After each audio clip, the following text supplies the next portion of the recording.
Oh, come on. Is looking for a second date update with a woman named Mariah. Hey, Peyton, how are you? I'm doing all right. Good morning. So let's start from the beginning. How'd you meet Mariah? I met her online, Okay. and I was feeling really lucky because she was the first girl that I reached out to online. I'm kind of new to online dating. Okay. Meaning like a dating app? Yeah, I mean, I've dated girls through, work or friends or stuff like that. But this is the first time, went on the app, and this is the first date I've gone on through an app. Okay. And I was really excited. I thought I was really lucky because after she left my place at the end of the date, I was like, "Oh, good, I'm done." I met the girl, and now I can be done chatting up anyone else on the app, and I'm just going to pursue this. I was relieved. Oh, that's great. Well, let's start from the beginning of the date then. So you met online, and how long before you connected and actually went out and did something together? We chatted back and forth for 2 weeks until we could, get our schedules lined up. Mm-hmm. And we went out for Mexican food on the west side. We went to Cancun, and it was great. I mean, we had some margaritas, and then we went bowling afterwards. Nice. A couple beers at the bowling alley, too. And so I think we both ended up a little bit more buzzed than we expected, which I thought meant the date was going well. Mm-hmm. And took an Uber back to my place. Stayed up pretty late. I mean, that all went well. And she left in the morning, and then I just haven't heard from her. Okay.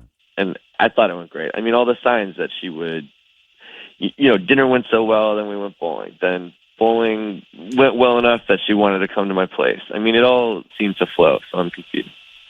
What did it feel like to you when she left in the morning? Did things still feel cool between you two, or did it feel different? I mean, it was a little quick when she was on her way out, but I just figured she just wanted to get home, and that's sort of they used to call it the walk of shame or something. Right. The whole morning after thing. Yeah, kind she of wants to get home, and, change, shower, and get ready for work and all that good stuff. Yeah, Probably had to poop. That was a bit of rough. I don't know if you guys remember the last time we had a second date update at a bowling alley, but there was a woman that could put her fist in her mouth. Oh, that's right. Talented girl. Mm-hmm. You guys didn't discuss anything like that, did you? Oh. That did not come up. Okay, just double She check. could put her fist in her mouth. Remember What did he do? Yeah, remember? Oh, Yeah. I remember what his special skill was now. Oh, the guy that can his own. Yes, that guy. Oh, I was sitting over here trying to think, Yeah. what happened that I don't remember? Now I know. Yeah, I remember that guy. Wow. The dudes were pretty impressed. Thank God you could bring that up. What'd you say, The Peyton? state feels pretty boring compared to that. Yeah, man, this is a real snooze fest. Well, maybe. We don't know. We got to That's talk to true. her first. All right, buddy. Is there anything that you can think of that maybe sent her running in the other direction, or would be a reason for her blowing you off? Assuming No. that's even what's happening here. I'm not perfect. I mean, I've gone on dates and thought I could have done that better. It just seemed to flow. I don't know what the problem is. Okay, then let's do this. We're going to take a break here, Peyton, and that's going to involve putting you on hold. Fritch will get Mariah's phone number from you so we can call her when we come back. A second date update continues here on Cincinnati's Q102. Hang on. Peyton and Mariah go on a date: Mexican, bowling, margaritas, and beer. Sounds like the perfect night. For sure. Yeah. Had a little too much to drink, so they had to Uber home, but they Ubered back to his place, and she spent the night. He said that all went very well. She left the next morning, and that's all Peyton knows. He's reached out a couple times, has not heard back. It's become apparent to him that he's being blown off, and he doesn't know why. And as far as he's concerned, it went well right up until the end, so that leaves us with no other choice but to call her. Did I leave anything out, guys? I don't think so. I don't think so. Let's call Mariah. You ready for the phone call, Peyton? Yeah, thank you. All right. Always give that opportunity in case somebody wants to add some other pertinent point we didn't get the first time. Calling Mariah.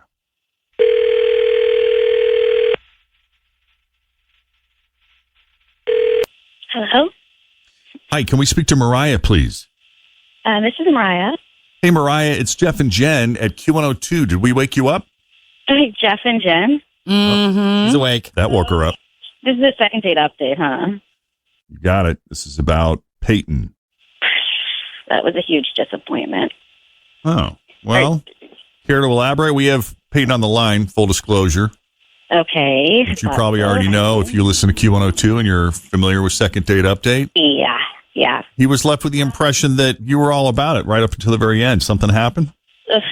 Okay, so I'm like crazy uptight about finances and budgets, and I'm the type of person that I use credit cards, but like every month they get paid off. I check my credit rating, and I always know what my score is. My bills are all paid like weeks before they're due, and this is very important to me. I mean, I'm kind of young, and I even already have like a financial guy and my retirement funds and savings accounts and all that. Wow. Yeah. Jeff wants to marry you.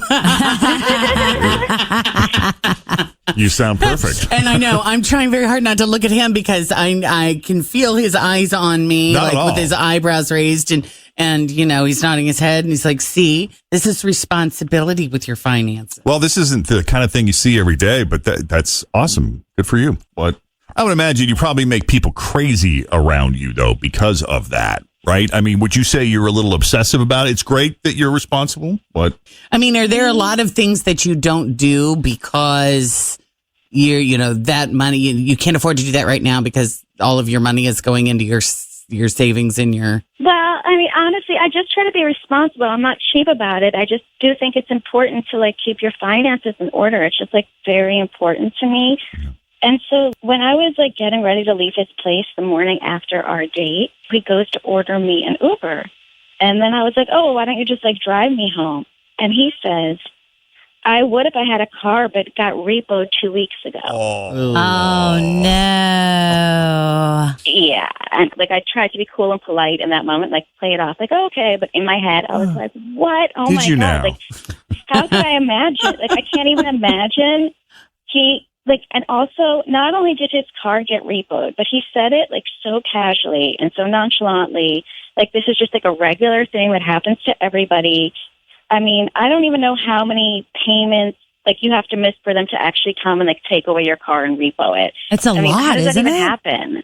I don't know. yeah, most lenders, they don't do Yeah. it like after the first month. But I don't know. I don't want to answer questions for Peyton. Let's give Peyton a chance to Yeah. respond. Easy. Go ahead, Peyton. Thank you. I don't see that it's that big of a deal, and it's not like I'm cheap. I'm not. It wasn't like I was like, "Oh, can you pay for your own Uber?" I mean, I was gonna pay for it. I don't have no money. Yeah, but your car got repoed. Like, how irresponsible do you have to be to have that happen? I appreciate you paying for the Uber, but like, I mean, it's not that irresponsible. I can get to work on a bike, and so far it hasn't been a big deal. I mean, I've got a lot of friends that have had their cars repoed. wow, Do you really? It's not even a big deal. Wow. It's not okay. I'm trying to think if I know anybody that's happened to. I don't think I do. I don't know anybody had a repoed car, Jen. Nope. I don't Don't think know you anybody. don't. No. I knew two people, and they're from my family. When you go So out. what happens? How do you get when it gets repo? How do you get it back? They had missed a series of payments. The car was repoed, and it required a certain amount of money plus additional charges and fees and You have It's to- a penalties good for chunk them of to- change to Yeah. get it back. And Oh, you yeah. have to pay for the amount of time that it's at the junkyard or wherever they repo it to. That's true. There's the You ha- storage fee. Yes, and the tow see, it's fee like and a whole all of that. scam. So It's if a scam. most often probably the car just is then surrendered Yeah, well, and that's because the it thing costs is, too much to get it out. there's a certain amount of time where if they don't come up with that money and they just let it sit there or they ignore it or it becomes too much, then they surrender the car. But that doesn't automatically mean they still don't owe on the loan. Correct. They may abandon it, but it doesn't mean they're not held responsible for it. And then that creates a whole series of I other think they problems. hold you responsible for like a portion, and then they can come after you with like that and wage Hand it over to a garnishment collection and all agency. of that. Oh. Yeah. So are you in the middle of all of this mess right now? What do you? Yeah, what I mean, you guys are looking all the way down the road on this stuff, and this fee and that process, and I'm just figuring out day to day. Like I'm going to work still. That's all fine. I'm dating, and the car stuff will work itself out. What? You didn't even So the look work that into happens like is what I the have to get a new process car, is to get and your it's the car stuff will back? work. So there's currently no plan in place to get the car back. Is that right, Peyton? I mean, there's no plan because, like, what you were saying is those fees are really expensive. I It's see. Like, I don't even know what it is, but it's like $100 a day to store it, which I don't even understand how it costs them that much money. Oh, my goodness. So the whole Right. thing is like a scam. So that's not my fault that the whole thing is a scam. Do you have like money saved, or I mean, I don't know. I guess you that's paid personal. for margs and bowling, right? Yeah, that's what I was kind of. Yeah, I have a job. I mean, I get paid every week, every 2 weeks. Yeah. I'm just trying to come up with a solution that might be helpful to you. Would there be a way for you to maybe get the car out of repo and then just sell it to get that debt off your back? I mean, I'm not worried about the debt because there's ways, like, I have 2 buddies who, you know, if you just do it all at once, you can kind of get it cleared out, like do like a personal bankruptcy or something like that. Oh, wow. What? And Oh, then my God. there's ways to get like fresh starts. You don't have to worry about it that much. I just don't So- think it's going to work between these two. I don't know Nah. about you guys. I don't know if there's really any kind of. Well, thank you.